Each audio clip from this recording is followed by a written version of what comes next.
Hello friends, let us continue our lecture on lung abscess. So welcome to a new lecture on lung abscess treatment aspects. So in our last class we have learned about the etiology, clinical features and diagnosis of lung abscess. In this class we will learn about the treatment aspects which are important in lung abscess. So the treatment majorly it is based on whether you feel it is anaerobes or aerobes. If it's normally we give an empirical therapy and then we'll start the patient on if he is responsive then it's okay, or else we'll have to start the patient on specific therapy after culture and sensitivity.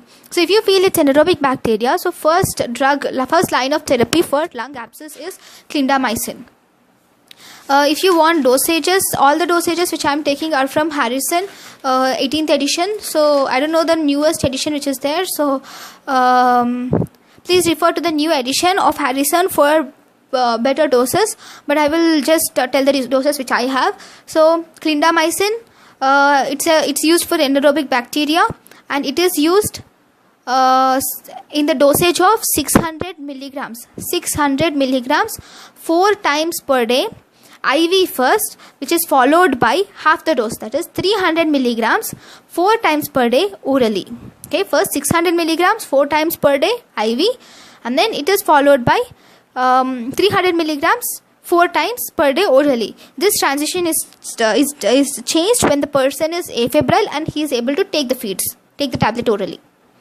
Okay, then you do this, and an alternative is beta-lactam or lactamase inhibitors like amoxicillin, clavulanate. Even this you will change from IV to oral.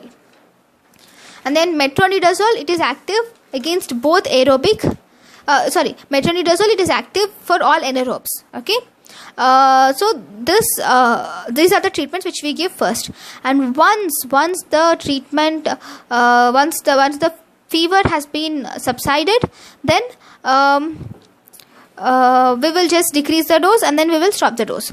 But if the fever is still persisting, then we should think that there is failure of therapy.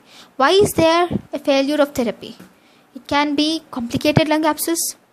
Like the lung abscess, what are the complications of lung abscess? I didn't tell you that. Complicated lung abscess, what does that mean? I'm sorry. I'm really sorry. Yeah. What is complicated lung abscess? As I have said, this is the lung. This is the pleura. This is the diaphragm. Pleura I'll draw with other color. Okay, this is the pleura which is there. Okay, pleural space. Diaphragm and pleural space. Here this lung abscess may sometimes rupture and all the fluid which is there may enter the pleural cavity, and this causes empyema. Lung abscess rupture into the pleural cavity, all the fluid which is there here that enters the pleural cavity, thus resulting in empyema. So this empyema, whenever there is empyema, then there may be the treatment will be failed. Or whenever there is whenever there is antibiotic resistant, the antibiotic which you have given is good. That's a good antibiotic, but the organism which you have is resistant to that antibiotic, so that antibiotic will not work.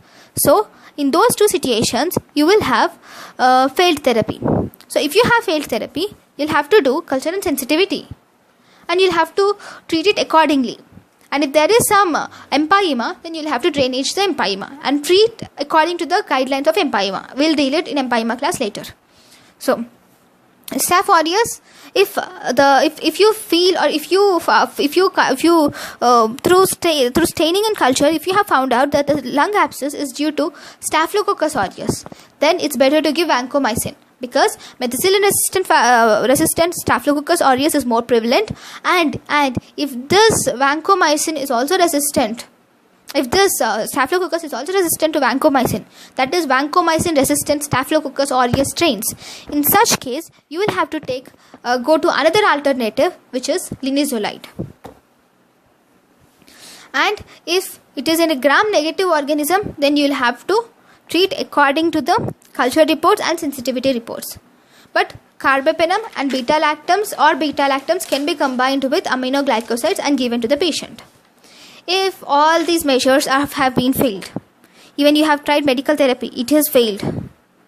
You have tried antibiotics, it is failed. And the abscess is so large, it's more than 6 centimeters or 7, 8 centimeters, 9 centimeters, that it's very difficult to treat the abscess. In such cases, what do?